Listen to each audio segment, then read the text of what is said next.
Welcome to Earth Echoes with Amber Fields. Today I would like to read another piece by Jason Gray that I've wanted to read for quite a while and was sort of waiting for the right time to do it, and it just seems like there's never a right time, and so I've decided that now is the right time. This piece is titled The Military-Industrial Complex, a Machine That Devours Empires, by Jason Gray.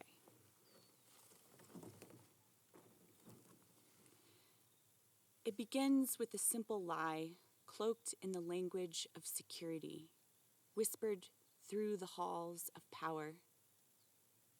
A nation must be defended, its people protected, its borders secured.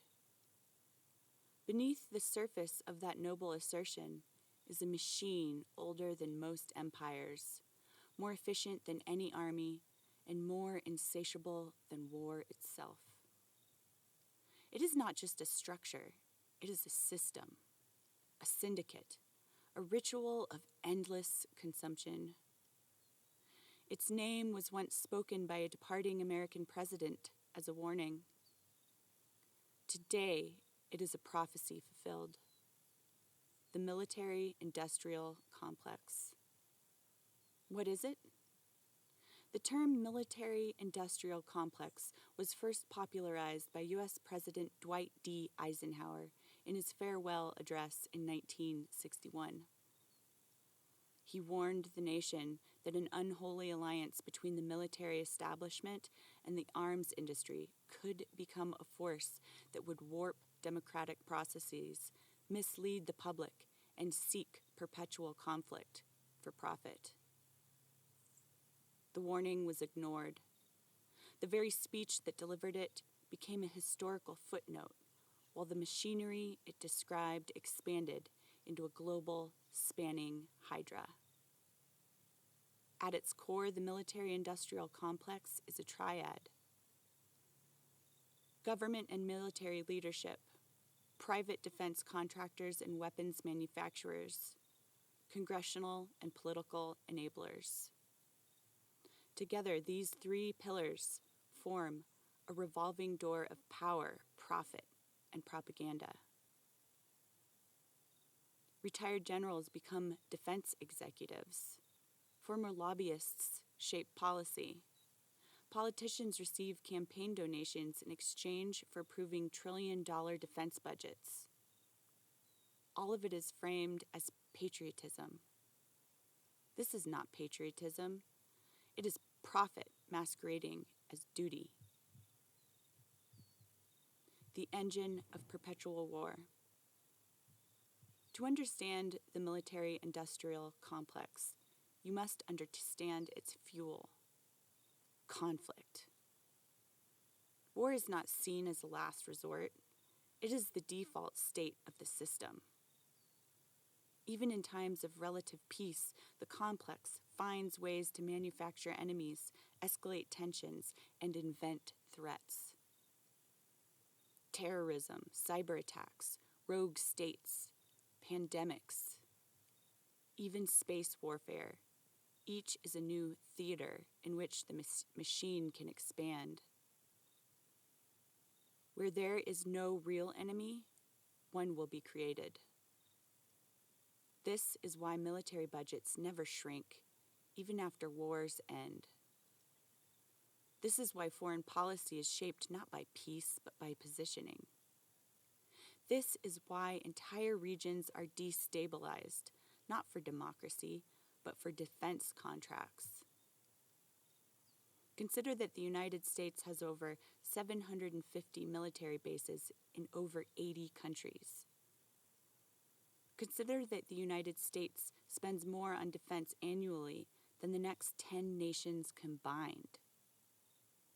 Consider that the global arms trade is a $500+ billion industry dominated by 5 United States companies. This is not defense. This is economic dependence on destruction.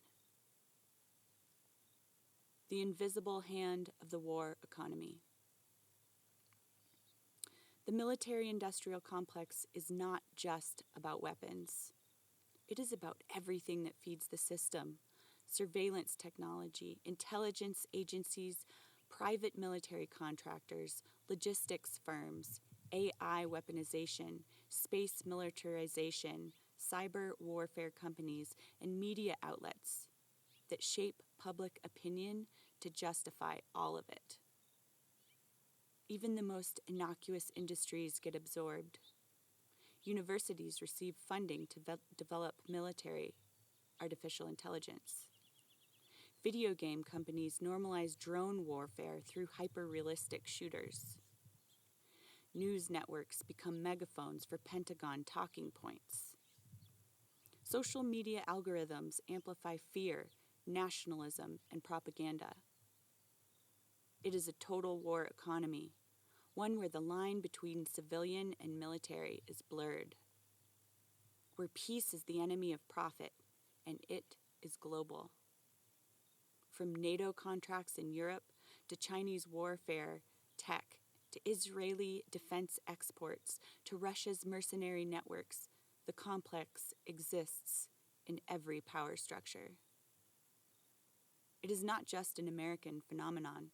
It is the operating system of empire.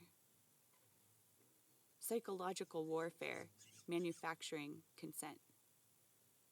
The military-industrial complex could not function without mass compliance. That compliance is not demanded. It is engineered. Through fear-based media cycles, national security rhetoric, and the exploitation of trauma, like 9/11. Entire populations are conditioned to accept war as necessary, noble, and even holy. The truth is this: no soldier dies for freedom.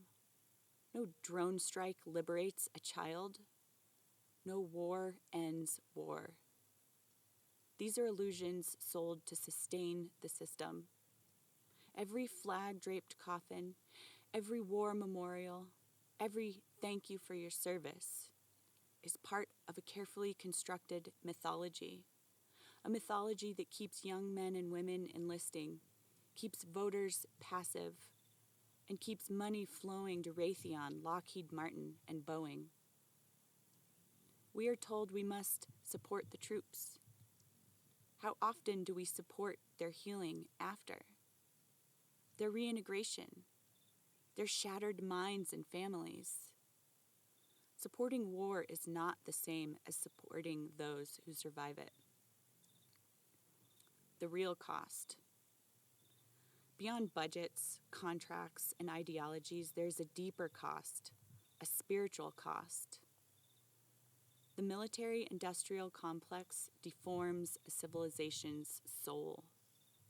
It turns violence into virtue. It replaces the sacred with the strategic. It rewards deception, punishes truth-telling, and feeds itself on the blood of the innocent. It is not just cities that are bombed. It is conscience. It is not just borders that are guarded. It is truth. It is not just enemies that are killed. It is the future. All of this is done in your name. Breaking the machine. How do you dismantle a machine this large? You see it. You name it. You stop feeding it. You refuse to let fear become foreign policy. You reject the glorification of militarism. You change the narratives of necessity. You demand transparency, accountability, and nonviolence. You organize, educate, and divest from war, from weapons, from the lie. Most importantly of all, you remember. You remember that we were not born to be soldiers of empire. We were born to be stewards of peace, carriers of light, builders of a future not forged in fire, but in healing. The military-industrial complex is not eternal. It can end. but only if we stop mistaking war for peace, patriotism for obedience, and power for protection. Until then, the machine marches on, greased by silence, fueled by fear, and driven by the ghost of empires past. Even the most powerful machine cannot survive the awakening of a people who remember what peace truly means. That awakening has already begun. Jason Gray.